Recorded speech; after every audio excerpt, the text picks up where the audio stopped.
चलिए आज हम कुछ इम्पोर्टेंट क्वेश्चन को डिस्कस कर लेते हैं जो कि एग्जामिनेशन पॉइंट ऑफ व्यू में सबसे ज़्यादा इम्पोर्टेंट क्वेश्चन जो माना जाता है बायोलॉजी के अंदर। चलिए सबसे पहला है क्वेश्चन यहाँ पर, why is diffusion insufficient to meet the oxygen requirement in the multi cellular organism. ये एक अच्छा क्वेश्चन है, लाइव प्रोसेस से है कि वाई डिफ्यूजन जो होता है वो क्यों इनसफिशिएंट माना जाता है एक लार्जर मल्टी सेलुलर ऑर्गेनिज्म जैसे कि ह्यूमन बींग और भी जो जानवर हैं। दूसरा क्वेश्चन बनता है, what are the different way in which glucose are oxidise. तो ग्लूकोज देखिए दो तरीके से ऑक्सीडाइज होते हैं, या तो एरोबिक नहीं तो एनारोबिक। ये जो दूसरा क्वेश्चन हम बात कर रहे हैं तो या तो वो एरोबिक रेस्पिरेशन होगा नहीं तो एनारोबिक रेस्पिरेशन होगा।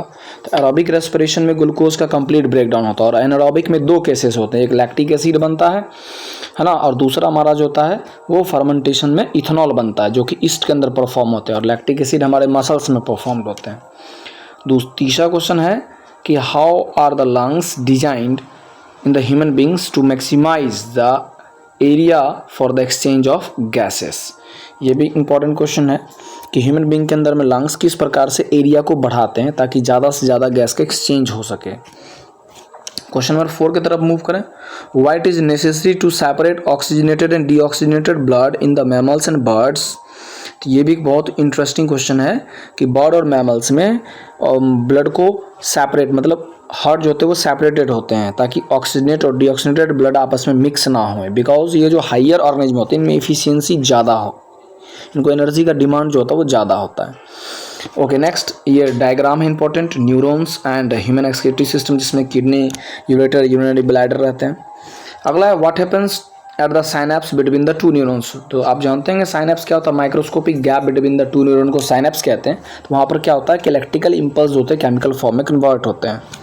नेक्स्ट अगला इंपॉर्टेंट क्वेश्चन है कंट्रोल एंड कोऑर्डिनेशन से कि व्हाट इज ट्रॉपिज्म। ट्रॉपिज्म एक डायरेक्शनल मूवमेंट होते हैं और इसके टाइप्स लिखना है। आपको मालूम होगा कि फोटोट्रॉपिज्म लाइट की वजह से, फोटोट्रॉपिज्म ग्रेविटी से, जियोट्रॉपिज्म केमिकल से, कीमोट्रॉपिज्म वाटर से, हाइड्रोट्रॉपिज्म टच से, थिग्मो और नास्टिज्म। नेक्स्ट पॉलिनेशन और उसके टाइप्स। यहाँ पर देखिए पॉलिनेशन क्या होता है, transfer of pollen grain from anther to stigma, उसे नाम देते हैं पॉलिनेशन, और उसके दो टाइप होते हैं, सेल्फ एंड क्रॉस।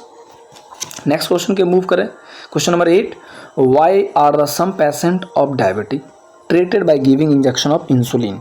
देखिए डायबिटीज़ पेशेंट कब होता है, जब किसी व्यक्ति के अंदर में पेनक्रियाज के जो इंडोक्राइन पार्ट है उनसे इंसुलिन की मात्रा कम रिलीज होगी, तो जिससे उनके ब्लड में ग्लूकोज बढ़ जाएंगे। तो उस कंडीशन में बताइए कि वहाँ पर डायबिटीज़ से सफ़र करेगा, तो इसीलिए उसको इंसुलिन का इंजेक्शन देना होता है ताकि उसके ग्लूकोज को मेंटेन किया जाए उनके ब्लड में। चलिए हम लोग नेक्स्ट क्वेश्चन की तरफ मूव करते हैं। ओके क्वेश्चन नंबर 9 से, क्वेश्चन नंबर 9 देखिए क्या कह रहा है, how does the embryo get nourishment inside the mother body. तो आपको मालूम होगा कि एक बार जब स्पर्म ओवम फ्यूज़ करते तो जायगोट बनता है, जायगोट के बाद क्या बनता है, एम्ब्रायो। एम्ब्रायो जो होता है यूट्रस के वाल से जाकर अटैच होता है जिसको इम्प्लांटेशन बोलते हैं। उसके बाद वहाँ पर प्लासेंटा का निर्माण होगा, एम्ब्रिकल कॉर्ड बनेंगे और बेबी का डेवलपमेंट चलता है जो पूरे गेस्टेशन पीरियड में। ओके नेक्स्ट क्वेश्चन की तरफ मूव करें, what are the different method of contraception. ये बहुत इंटरेस्टिंग और बहुत इंपॉर्टेंट क्वेश्चन है। कॉन्ट्रासेप्शन मतलब वही बर्थ कंट्रोल, कि कौन कौन से मेथड से हम यंग वंस को होने से रोक सकते हैं, है ना, जिसमें आप पढ़े होंगे barrier method, chemical method and surgical method. ठीक है, तो इसको हम लोग थोड़ा थोड़ा सा डिफाइन कर दें, एग्जाम्पल ज़रूर याद रखना है। चलिए नेक्स्ट क्वेश्चन नंबर 11 जो है, name the different digestive gland. अब देखिए डाइजेस्टिव ग्लैंड की यदि बात कर लें तो इंपॉर्टेंट 5 डाइजेस्टिव ग्लैंड है, उसमें से आपको 3 याद रखना है। एक आपके माउथ के सैलिवरी ग्लैंड हो गए, दूसरा हमारा है ना स्टमक हो जाएगा जहाँ पर गैस्ट्रिक ग्लैंड होते हैं, और तीसरा हमारा पेनक्रियाज जो पेनक्रियाटिक जूस रिलीज करते हैं जो फूड को डाइजेस्ट करने में मदद करेंगे। ओके इसके बाद देखिए डिफाइन में इंटरेस्टिंग है लिम्फ एंड डायलिसिस। लिम्फ जो कलरलेस लिक्विड होता है फिल्टर फॉर्म ऑफ ब्लड से जो बनता है, और डायलिसिस एक प्रोसीड्यूर होता है जिसमें ब्लड को क्लीन करते हैं, खास करके वैसे व्यक्ति जिसके किडनी काम नहीं कर पाते प्रॉपरली। इसके अलावा देखिए यहाँ पर और भी टर्म है जैसे मेंसुरेशन है ना, हार्मोन्स क्या होते हैं, बर्डिंग क्या होता है, टिश्यू कल्चर, ये सब कुछ डिफाइन है जो मे भी पूछे जाते हैं जो भी एग्जामिनेशन होते हैं। नेक्स्ट है नेम द वेरियस रेसेप्टर जो हमारे बॉडी में पाए जाते हैं। तो आपको मालूम होगा 5 सेंस ऑर्गन है, 5 रेसेप्टर पाए जाते हैं, जैसे कि आपका आई हो गया, आई के अंदर कौन सा रेसेप्टर पाए जाते हैं, फोटो रेसेप्टर पाए जाते हैं। नोज़ के अंदर कौन सा रेसेप्टर होंगे, ऑयल फैक्ट्री। जीभ में गैस्ट्री, स्किन में थर्मो, ओके, कुछ 5 सेंस ऑर्गन 5 रिसेप्टर पाए जाते हैं, उनको ज़रूर देख लीजिएगा। नेक्स्ट लास्ट 2 क्वेश्चन बच गया। 15 कहता है name 5 endocrine glands and function. 5 आप ग्लैंड का नाम याद रखिए। जैसे पिट्यूटरी ग्रोथ हार्मोन रिलीज करते हैं, ज़्यादा रिलीज होने पर, कम रिलीज होने पर क्या होगा।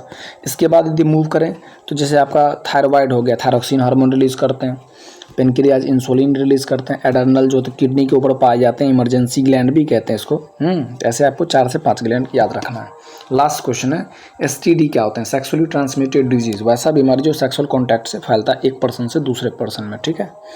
और उसके एग्जाम्पल में आपको मालूम होगा एड्स, गोनेरिया, साइफिल्स, इनमें से कुछ होते हैं जो बैक्टीरियास होते हैं जैसे gonorrhoea and syphilis, and virus से होने वाले AIDS and warts. Okay, good luck to you all.